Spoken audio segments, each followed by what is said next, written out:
พี่น้องคนชาติเพื่อนมิตรสหายที่ฮักแพงทั้งหลายในโอกาสส่งท้ายปีเก่าปีมะโรงพ.ศ.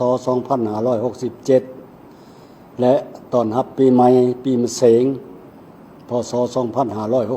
2568ที่กำลังหมุนเวียนมาถึงนี้ข้าพเจ้ามีความปิติยินดีเป็นอย่างยิ่งตั้งหน้าให้การนำของพรรครัฐและในนามส่วนตัวขอส่งความเยี่ยมยามทามข่าวอันอบอุ่นและคำอวยพรอันประเสริฐมายังพ่อแม่พี่น้องชาวลาว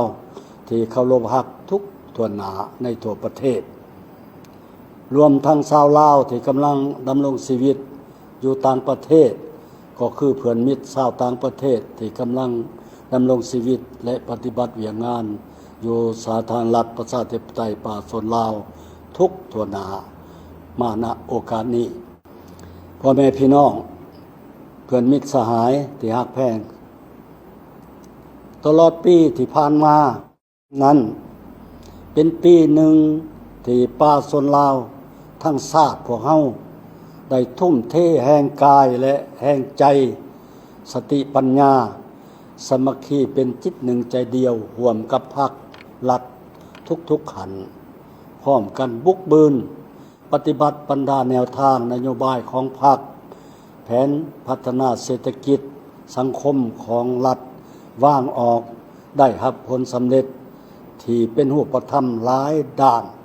ผ่านพาได้อุปสรรคและข้อยุ่งยากสิ่งท้าทายนานาประการประเทศเฮาสืบต่อรักษาได้เสถียรภาพทางด้านการเมืองสังคมมีความสงบ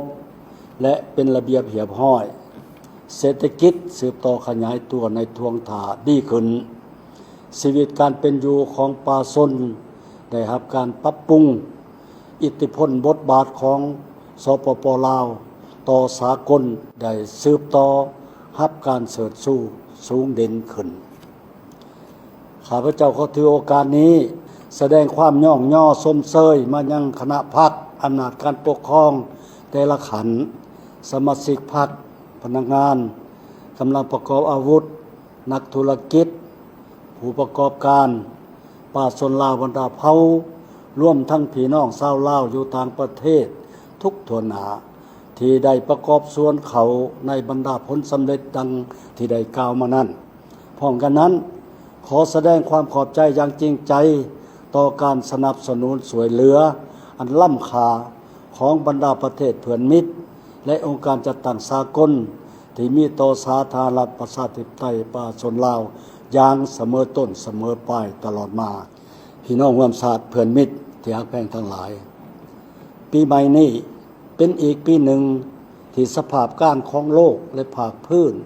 ยังสืบต่อมีความสับสนซึ่งจะมีผลกระทบต่อประเทศและป่าชนเฮา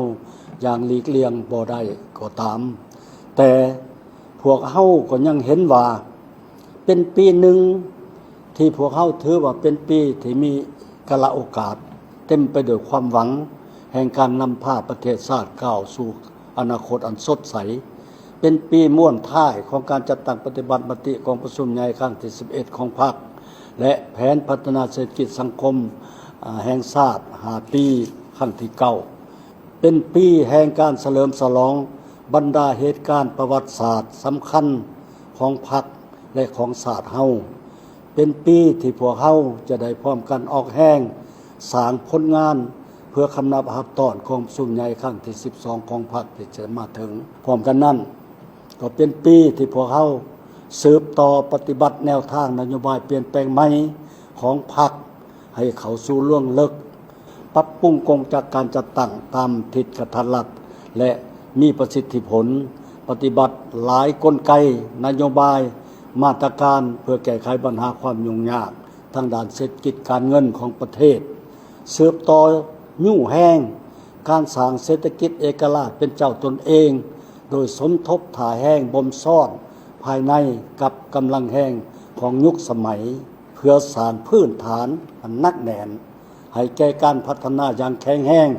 ตามทิศสีเขียวและยืนยงในสู่ปีต่อไปพ่อแม่พี่น้องเพื่อนมิตร ท ที่ฮักแพงทั้งหลายอีกเทื่อหนึ่งข้าพเจ้าขอถือโอกาสอันเป็นสิริมงคลนี้ทรงค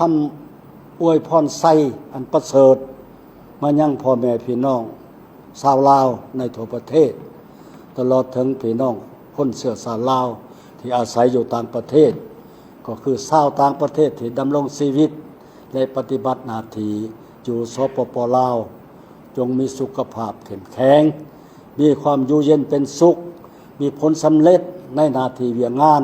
ปราศจากโรคภัยไข้เจ็บและจงพร้อมกันฉลองปีใหม่ลาวด้วยความเบิกบานม่วนซื่นมีโชคมีไสและสงบปลอดภัยทุกประการเทินสบายดีปีใหม่ขอขอบใจ